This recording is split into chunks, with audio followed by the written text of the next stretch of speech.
Crime Story maintenant. Les rendez-vous d'Alfred Hitchcock racontés par Serge Sauvion. Aujourd'hui, un verdict sans appel d'Edward D. Hawke.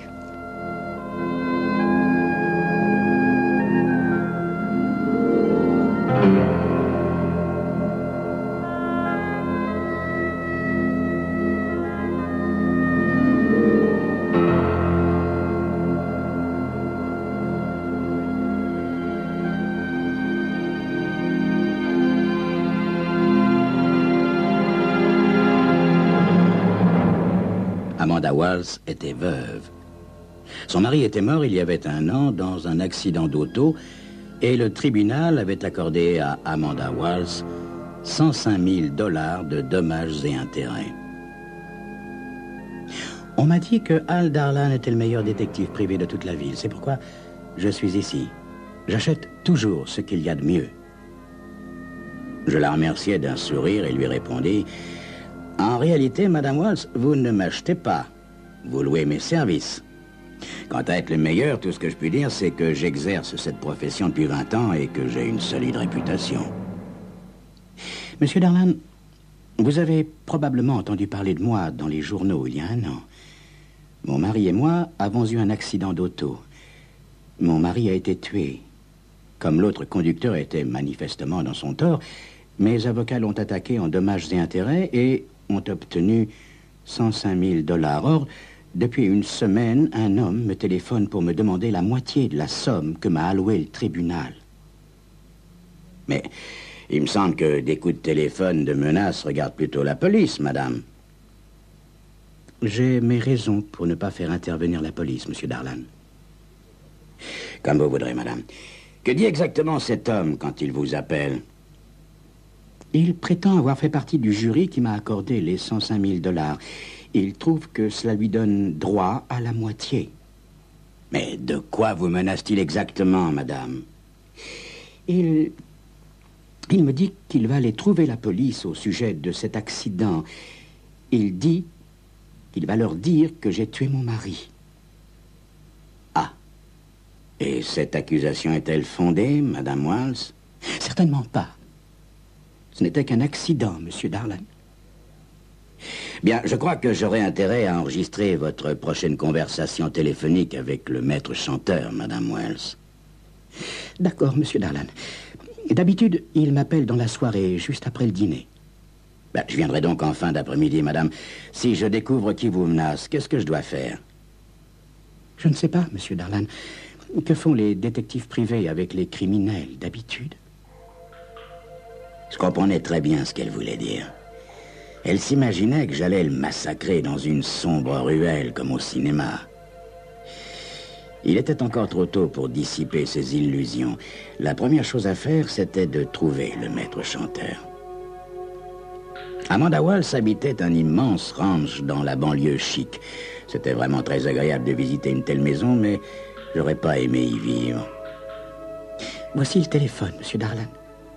J'installai mon matériel d'écoute et mis une bande pouvant enregistrer pendant 5 ou 6 minutes. Bien, voilà, tout est prêt, madame Walsh. Quand il appellera, vous n'aurez qu'à appuyer sur ce bouton-là, vous voyez, et toute la conversation sera enregistrée. Je reviendrai vous voir ce soir. Je décidai de dîner dans le voisinage. Il était presque 8 heures quand je revins chez madame Walsh. Il a appelé, me dit-elle. Elle était très pâle. Je mis le contact. Avez-vous pris votre décision maintenant ? Disait la voix. Oh, il me faut encore un peu de temps. Vous avez eu toute la semaine. Je vous ai aidé à toucher l'argent. J'ai donc droit à la moitié. Dites-moi qui vous êtes, où je peux vous joindre. Je suis votre conscience, madame. Je suis resté assis 3 jours sur le banc du jury. Je vous ai regardé et j'ai su que vous aviez tué votre mari. Je suis maintenant disposé à le dire au monde entier. Donnez-moi du temps encore, 1 jour. Encore 1 jour, mais c'est tout. Commencez à réunir la somme en liquide. Je vous rappellerai demain soir pour vous dire où porter l'argent. Et il avait raccroché sur ces mots. Madame Walsh, au tribunal, combien le jury comptait-il d'hommes ? Il me semble qu'il y avait 5 hommes et 7 femmes. Oui. Alors, à l'en croire, c'est un de ces 5 hommes. Ça ne devrait pas être trop difficile à trouver. L'identité des jurés de l'affaire Amanda Walls était naturellement enregistrée dans les comptes rendus. Je me rendis donc au palais de justice le lendemain matin pour vérifier le nom des 5 hommes. Ce qui me gênait le plus dans cette affaire, c'était la répugnance de Madame Wells à faire appel à la police. Peut-être craignait-elle que l'on rouvre l'enquête sur la mort de son mari.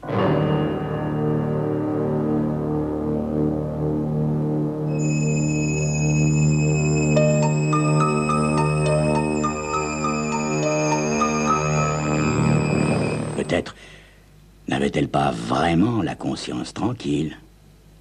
Ça, c'est ce que vous saurez dans quelques instants.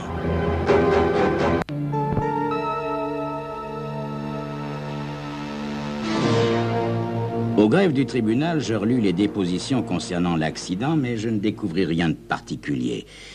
La voiture des Wells avait été heurtée de plein fouet par une camionnette de livraison dont le conducteur avait perdu le contrôle et qui avait franchi le terre-plein central de l'autoroute. Le conducteur de la camionnette était un certain George Drummer, qui, selon les dépositions des témoins, était ivre. Amanda Walls avait attaqué Drummer et son employeur, la maison Package Delivery Service, demandant un demi-million de dommages et intérêts. D'après le médecin légiste, la mort avait été causée par un coup sur la tête, probablement le choc contre le pare-brise. J'avais peine à imaginer Madame Wells se saisissant d'une clé à molette pour frapper le blessé en plein sur le crâne. J'allai ensuite jusqu'à une usine à la limite de la banlieue pour voir un certain Jim McGrath, mécanicien, qui avait été le chef du jury. Sans aucun doute, sa voix n'était pas celle que j'avais entendue au téléphone. Le second juré mâle de ma liste se trouvait en Floride avec sa femme. Ils avaient quitté la ville le jour même du jugement. Je les rayais de ma liste. Le numéro 3 paraissait plus prometteur. Il s'agissait d'un dessinateur nommé Harry Mander. Monsieur Mander, j'ai été engagé par Madame Walls pour enquêter sur certaines menaces qui lui ont été faites par téléphone. Écoutez, monsieur le détective, j'ai du boulot. Alors faites-moi le plaisir de ficher le camp.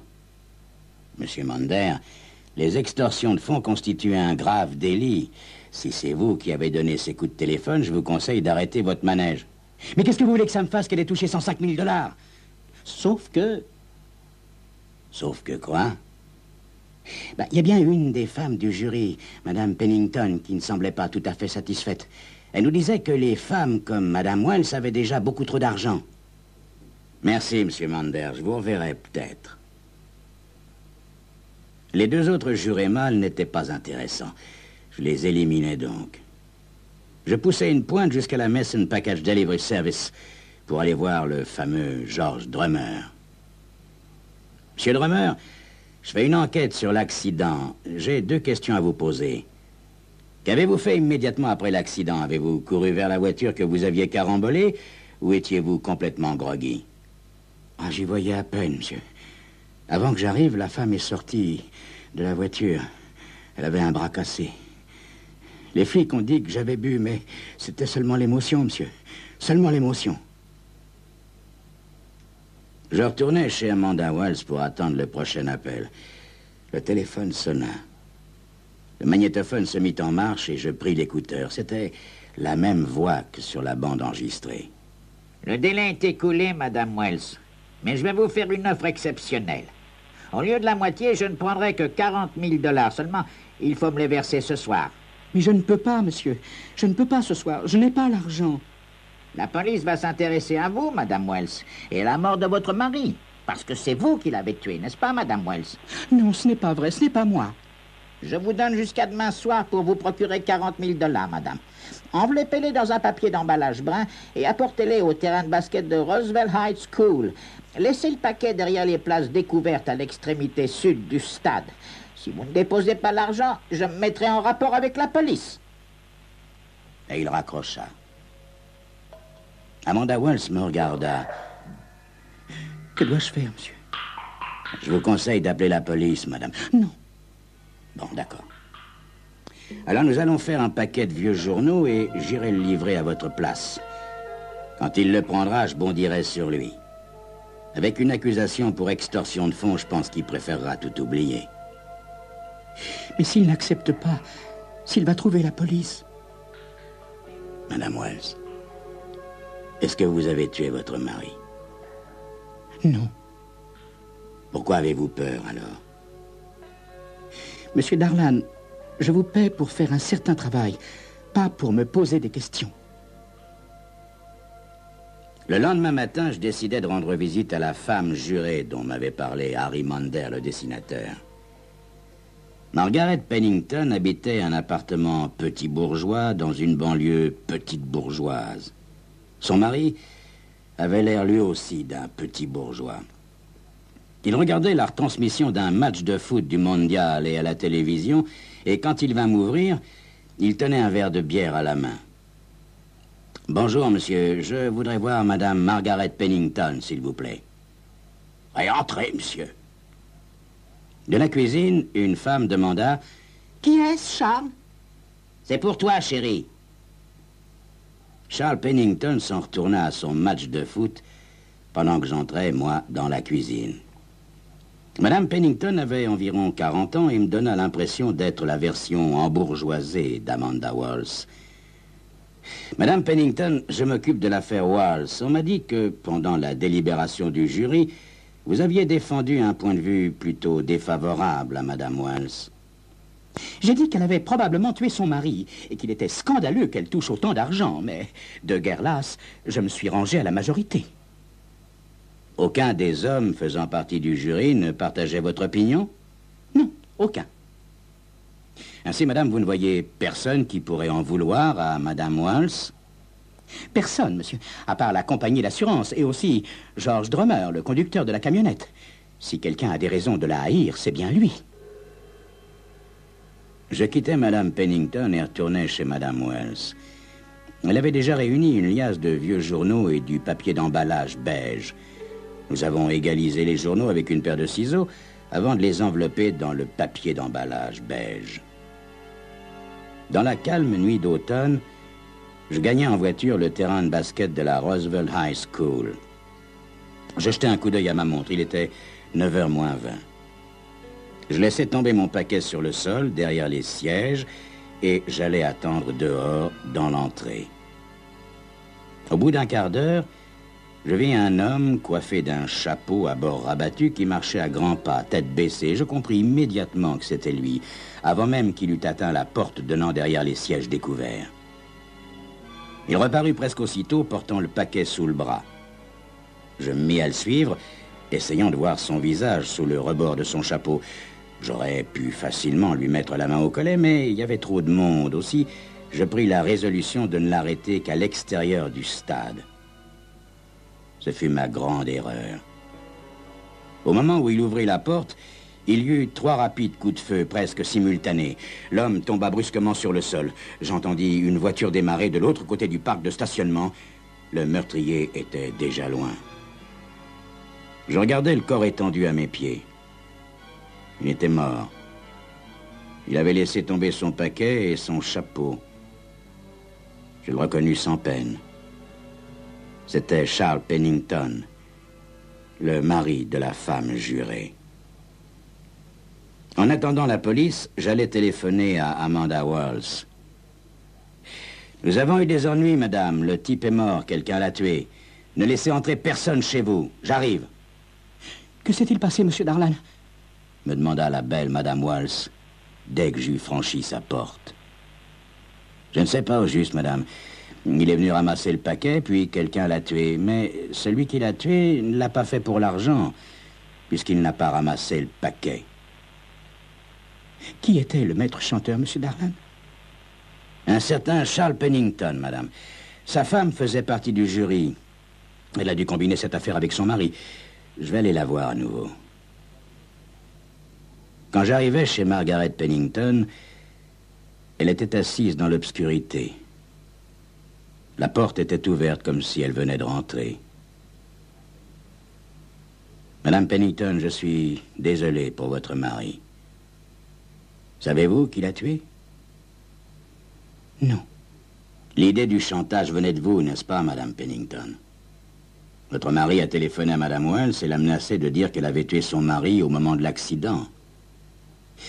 Pour une raison qui m'échappe, cette menace a fait peur à Madame Wells et elle m'a engagé pour mettre fin à ce chantage. Votre mari s'est chargé d'aller chercher l'argent, malheureusement. Quelqu'un d'autre était au courant et l'a tué.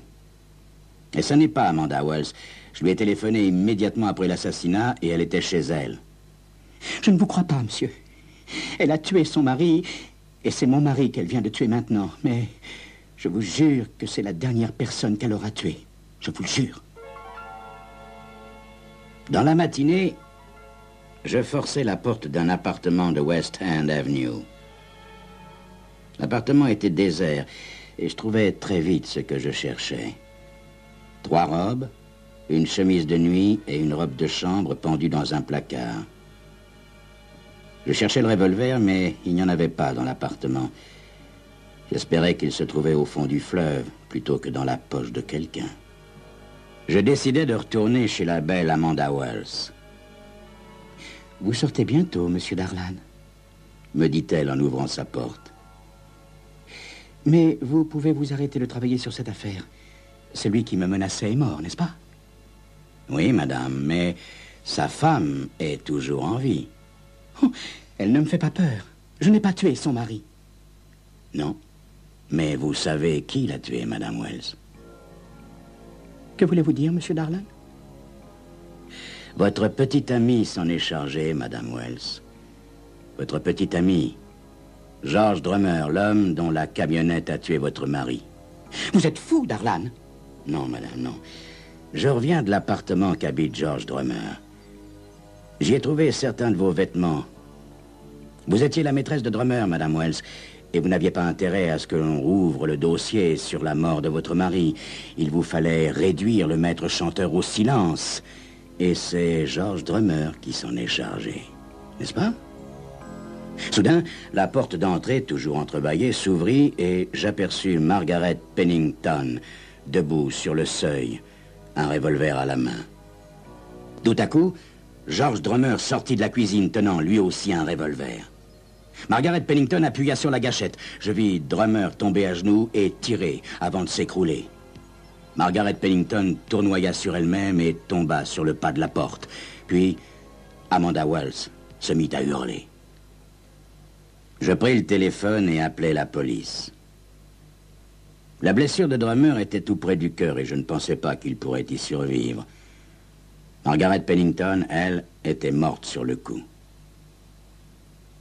Monsieur Darlan, murmura Amanda Wells.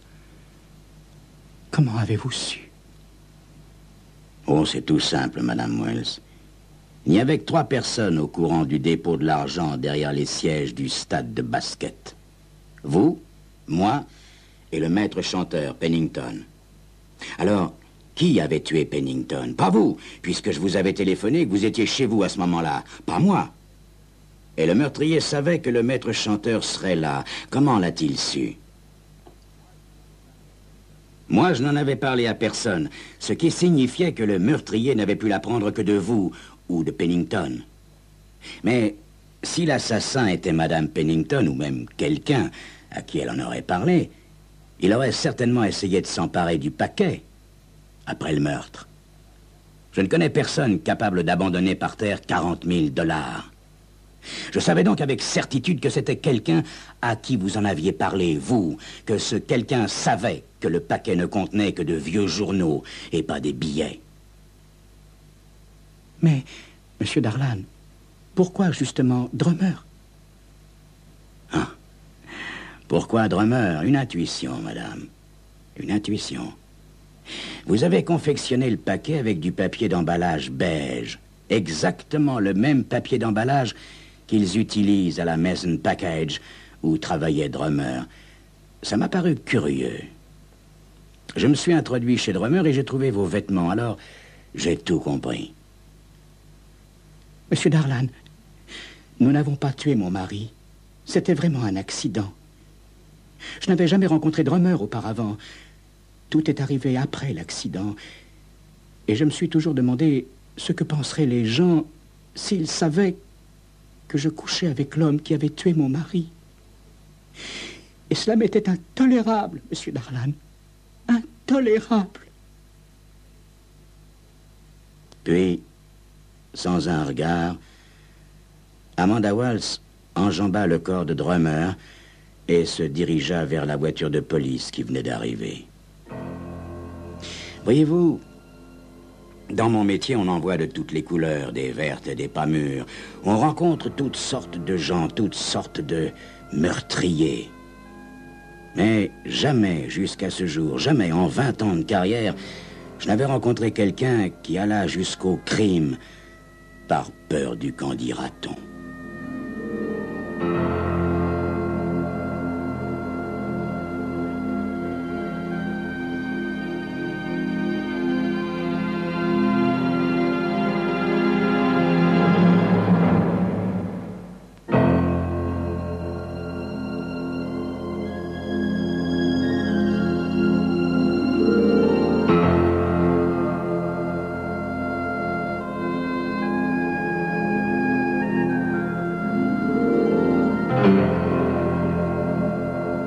C'était Crime Story, les rendez-vous d'Alfred Hitchcock racontés par Serge Sauvion. Aujourd'hui, un verdict sans appel d'Edward D. Hawke.